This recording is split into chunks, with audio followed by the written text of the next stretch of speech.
ఇట్లా summer start అయిపోయింది, మామిడి పళ్ళ సీజన్ కూడా స్టార్ట్ అయింది. సమ్మర్ స్టార్ట్ అయిందంటే మామిడి పచ్చడి కూడా స్టార్ట్ అయినట్టే. నేను కడాయి అయితే తీసుకొని ధనియాలు, పట్ట, లవంగాలు, ఇలాచి, అలాగే జీరా, ఆవాలు, మెంతులు అన్నీ వేసుకొని మంచిగా డ్రై రోస్ట్ అయితే చేసుకొని పక్కకైతే పెట్టేసుకున్నాను. అదే కడాయిలో బోన్లెస్ చికెన్ని వాష్ చేసి పెట్టుకున్నాను. ఆ చికెన్ని చుక్క నూనె లేకుండా వేసుకొని మంచిగా పసుపు, ఉప్పు వేసి ఫ్రై చేసుకోండి. అప్పుడు దీంట్లో చికెన్లో వాటర్ వస్తుంది. వాటర్ మొత్తం డ్రై అయ్యేంత వరకు ఫ్రై చేయండి.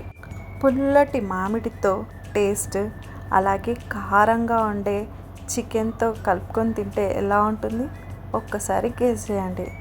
ఇప్పుడు చికెన్ అయితే డ్రై రోస్ట్ అయిపోయింది చూడండి. ఇప్పుడు ఈ పీసెస్ని ఒక ప్లేట్లోకి తీసేసుకుందాము. ఇదే కడాయిని పెట్టుకొని ఒక 200 ml అంటే 250 ml వరకు ఆయిల్ వేసేసుకొని ఈ చికెన్ పీస్ని అయితే మంచిగా బ్రౌన్ కలర్ వచ్చేంత వరకు ఫ్రై చేసుకోండి. ముక్క గట్టిగానే ఉంటే చాలా రోజులు పచ్చడి నిలవగా ఉంటుంది. చూసారా, గోల్డెన్ బ్రౌన్ కలర్ వచ్చేసాయి అన్నమాట. ఇప్పుడు నేను పొట్టి తీసి పెట్టుకున్న కొన్ని వెల్లుల్లి అయితే వేసుకున్నాను. కొంచెం సిమ్లోనే వేసుకోండి ఇక్కడ నుంచి.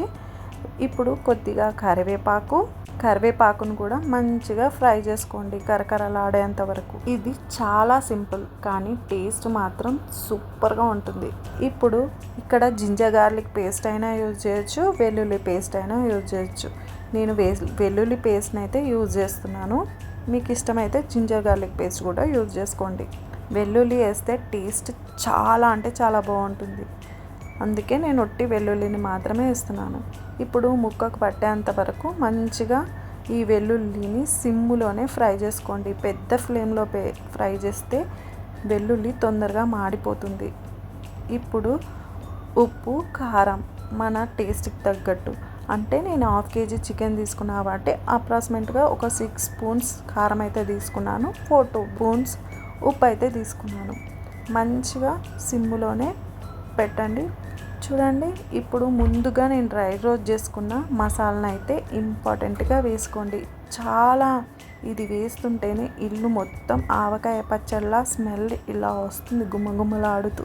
ఇప్పుడు స్టవ్ ఆఫ్ చేసుకోండి. నేను ముందుగానే ఒక 200 grams అంతా మామిడికాయ తీసుకొని మంచిగా తురిమి దాంట్లో వేసేసేయండి. ఈ తురుముకి మసాలా అంతా పట్టేంత వరకు మంచిగా కలిపేసేసుకోండి. ఇది వేడి వేడి అన్నంలో ఒక్క ముద్ద తింటే చాలా స్వర్గమే కనిపిస్తుంది, అంత బాగుంటుంది. ఒక్కసారి అయితే ట్రై చేయండి.